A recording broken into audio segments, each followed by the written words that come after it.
Trigonometric ratios में कुछ formulas देख लेते हैं जो बहुत ही ज़्यादा इम्पॉर्टेंट है। तो जैसे मान लीजिए कि सबसे पहला जो फार्मूला आपका हो जाएगा, ठीक है, हो जाएगा sine A is equal to, A क्या है यहाँ पे, वर्किंग एंगल है, ठीक है, वो बाद में समझ में आएगा आपको। साइन ए, आप यहाँ पे साइन थीटा भी लिख सकते हैं, थीटा से डर लगता है तो साइन ए लिखेंगे, ठीक है, कोई प्रॉब्लम नहीं है। इसका जो फार्मूला होता है वो होता है परपेंडिकुलर बाई हाइपोटेन्यूज। आपको पहले से पता है कि परपेंडिकुलर क्या होता है, हाइपोटेन्यूज क्या होता है, ठीक है। सेकंड जो फार्मूला है वो है कॉस ए, इसका होता है base by hypotenuse, B by H. और जो थर्ड हमारे पास जो फार्मूला होता है वो हमारे पास tan ए है, ठीक है, इज इक्वल टू क्या होता है, परपेंडिकुलर बाई बेस। अब इसी तीन जो फार्मूला आपको दिख रहे होंगे, इसी तीन फार्मूला से और तीन फार्मूलाज डिराइव होते हैं, ठीक है। तो ये तीन याद रहेगा तो वो तीन भी याद रखेगा। क्या है देख लेते हैं, घबराने की बात नहीं है। साइन जो होता है वो कॉसेक का उल्टा होता है, ठीक है। साइन के जगह पे हम क्या लिखते हैं, कॉसेक लिखते हैं, और क्या हो जाएगा, सब कुछ उलट हो जाएगा। देख लेते हैं, तो कॉसेक ए जो हो जाएगा वो साइन का जो वैल्यू है उसका उल्टा होगा। जैसे साइन का क्या है, पी बाई एच, तो इसका उल्टा क्या हो जाएगा, एच बाई पी, ठीक है। तो ये डिराइव करना बहुत आसान है, बट पहले के तीन जो है फार्मूलाज ये याद होने चाहिए। अब देखो फार्मूला नंबर 5 भी याद हो जाएगा आपको। कॉस का रिलेशन है सेक के साथ, ठीक है ना, ये रेसिप्रोकल होता है, एक दूसरे के उल्टा होता है। तो सेक ए इज इक्वल टू क्या हो जाएगा, कॉस का उल्टा हो जाएगा। तो कॉस का है बी बाई एच, तो इसमें हो जाएगा एच बाई बी, कोई प्रॉब्लम नहीं है। थर्ड जो हमारे पास है वो टैन किसका होता है, वो कॉट का उल्टा होता है, ठीक है।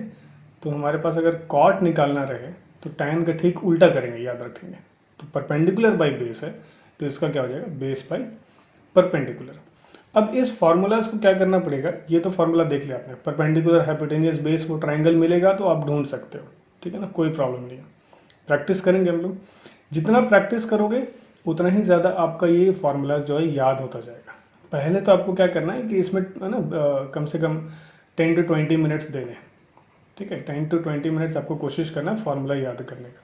उसके बाद फिर जाकर आगे क्या करोगे, क्वेश्चन ट्राई करोगे, ठीक है। तो देख लेते हैं। अच्छा, इसमें एक और चीज़ बहुत ज़्यादा इंपॉर्टेंट है जो कि ट्रिग्नोमेट्री में बहुत ज़्यादा यूज़ होता है, तो उसको भी देख लेते हैं, ठीक है। वो होता है कि कैसे हम लोग क्या करेंगे, अप्लाई करेंगे पाइथागोरस थ्योरम।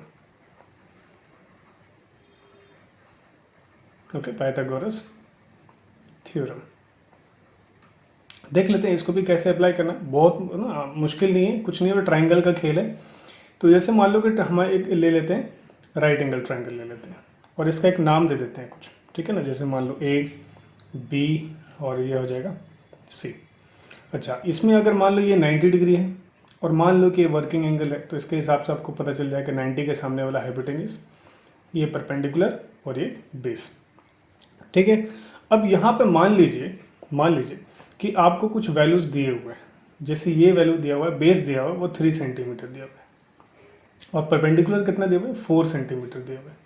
और अब आपको निकालना है हाइपोटेन्यूज, यानी ए सी का वैल्यू निकालना है, ठीक है ना। ये ए से लेकर सी तक का वैल्यू, ये पूरा वैल्यू यहाँ से यहाँ तक का आपको चाहिए, क्योंकि जब तक ट्राइंगल के तीनों वैल्यू पता नहीं रहेंगे तब तक आप साइन थीटा, कॉस थीटा और टेन थीटा के साथ खेल नहीं सकते हो, ठीक है ना। तो उसके लिए तीनों आपके पास तीनों साइड्स पता होना चाहिए।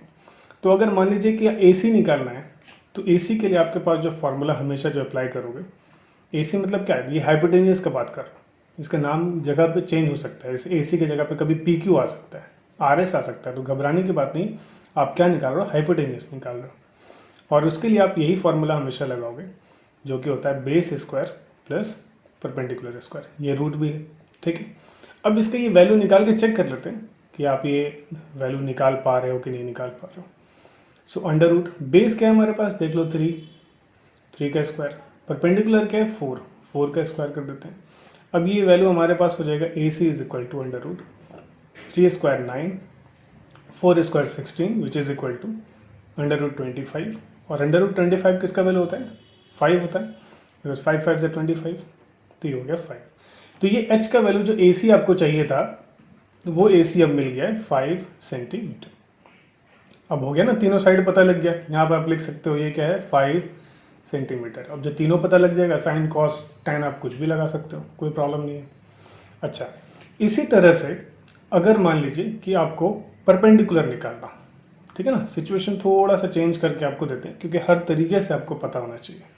तो इसको देख लेते हैं, कोई प्रॉब्लम नहीं है। ये 90 डिग्री हो गया, नाम देते थे ए बी और सी। ये पता है कि ये एच है, वर्किंग एंगल ये है, तो ये परपेंडिकुलर है और ये बेस है।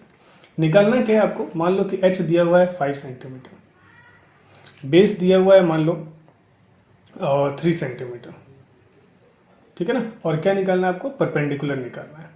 तो परपेंडिकुलर क्या है हमारे पास, देख लो BC है, तो BC के लिए हमारे पास क्या हो जाएगा, परपेंडिकुलर का फार्मूला लगेंगे। और परपेंडिकुलर का जो फार्मूला होता है वो हमेशा हो जाएगा h² माइनस B², ठीक है ना। Always this formula you will use it. So BC हमारे पास हो जाएगा h²। सो h का वैल्यू क्या है हमारे पास, 5² बेस क्या है 3, तो 3²।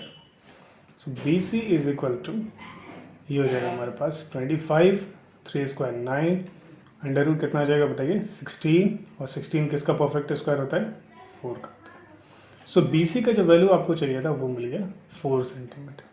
तो यहाँ पे आप लिख दो कि जहाँ पे BC दिख रहा होगा वहाँ पे आप लिख सकते हो कि ये जो हमारा साइड हो गया ये हो गया 4 सेंटीमीटर। तीनों साइड पता लग गया, ये और ये, और जब तीनों साइड आ जाएगा आपको कोई प्रॉब्लम नहीं होगा। अच्छा, ये तो हो गया परपेंडिकुलर निकालने के लिए। इसके पहले वाले में हाइपोटेनियस निकाला, अब करते हैं बेस निकालने के लिए फॉर्मूला आपको पता होना चाहिए, ठीक है। तो देख लेते हैं, एक ट्राइंगल बना लेते हैं सबसे पहले, ठीक है ना, कोई घबराने की बात नहीं। और ये हमारे पास हो गया A B और ये C। हाइपोटेनियस मान लीजिए फिर से 5 सेंटीमीटर दिया हुआ है, परपेंडिकुलर इस बार दिया हुआ है 4 सेंटीमीटर, और निकालना क्या है, बेस निकालना है। ओके, तो बेस के लिए क्या फॉर्मूला अप्लाई करोगे, बेस हमारे पास क्या है, AB, जो भी नाम रहेगा लिख देंगे, AB रहे चाहे PQ रहे चाहे RS रहे, उससे ज़्यादा मतलब नहीं है। अच्छा, मेन जो है वो हम बेस का फार्मूला लगा रहे हैं, ये आपके दिमाग में होना चाहिए। तो वो जो होता है hypotenuse square minus perpendicular square, ठीक है। अगर ये वर्किंग एंगल ये है, ना भी रहे तब भी आप ऐसे ही कर सकते हो, कोई दिक्कत नहीं है। AB is equal to, hypotenuse क्या है हमारे पास 5, तो 5 का स्क्वायर, परपेंडिकुलर क्या है 4²। और जब इसको आप रिजॉल्व करोगे तो आपके पास क्या मिलेगा, 5² 25 minus 16 which is equal to under root 9। किसका वैल्यू होता है भाई, 3 होता है, under root 9। So AB is equal to क्या हो जाएगा, 3 सेंटीमीटर। सो इस तरह से कभी भी अगर मान लो कि कोई अननोन वैल्यू रहेगा, ठीक है ना, कभी मान लो कि परपेंडिकुलर नहीं दिया रहे, कभी हाइपोटेनियस नहीं दिया रहे, कभी बेस दिया नहीं रहे, तो आप क्या करना है, पाइथागोरस लगा के जो भी अननोन साइड है उसको पहले निकाल लेंगे, और तभी आप क्या करोगे, क्वेश्चन सॉल्व करोगे, आगे साइन कॉस टैन लगाओगे, ठीक है। अब इसके लिए क्या करना आपको पता है कि हमारा शेड्यूल के हिसाब से हम लोग क्या करते हैं, होमवर्क कुछ मैं देता हूँ, होमवर्क फॉर प्रैक्टिस, ठीक है। अब ये जो भी मैंने अभी पाइथागोरस थ्योरम लगा के जो निकाला है, आप भी लगा के देखिए कि आपसे होता है कि नहीं होता है। 3 क्वेश्चन देता हूँ, एक तो आप जो क्वेश्चन मिलेगा वो मिलेगा हाइपोटेनियस निकालने के लिए, ठीक है। तो ये मान लो 12 सेंटीमीटर है, ये 5 सेंटीमीटर है, और ये जो साइड है वो आपको निकालना है, ये 90 डिग्री है, समझ लो ये वर्किंग एंगल है। क्वेश्चन नंबर 2, फिर से एक ट्राइंगल ले लेते हैं, ठीक है। ट्राइंगल का नाम आप कुछ भी दे सकते हो, मैं वही ले रहा हूँ, ABC ले रहा हूँ। ये 90 डिग्री हो गया, ये वर्किंग एंगल हो गया। और वर्किंग एंगल ना भी दिया रहे तो पाइथागोरस में आप ना, मतलब ये एंगल A को वर्किंग एंगल ले सकते हो, यहाँ पे कोई प्रॉब्लम इसमें नहीं है। ये 15 सेंटीमीटर, ये 17 सेंटीमीटर, और आपको निकालना क्या है, BC निकालना है, ठीक है। अब देख लो क्या है BC। थर्ड जो क्वेश्चन हमारे पास है, थोड़ा सा फिर से वैल्यूज़ बस चेंज करूँगा, बाकी सब कुछ वैसे ही। आप ट्राई करिए और इनबॉक्स में मुझे बताइए कि आपसे बन रहा है कि नहीं बन रहा है, ठीक है। ये वैल्यूज़ आप निकाल पा रहे हो कि नहीं, ठीक है। क्लास 10 का क्लास चलता रहेगा, कोई प्रॉब्लम नहीं। Till then take care, thank you.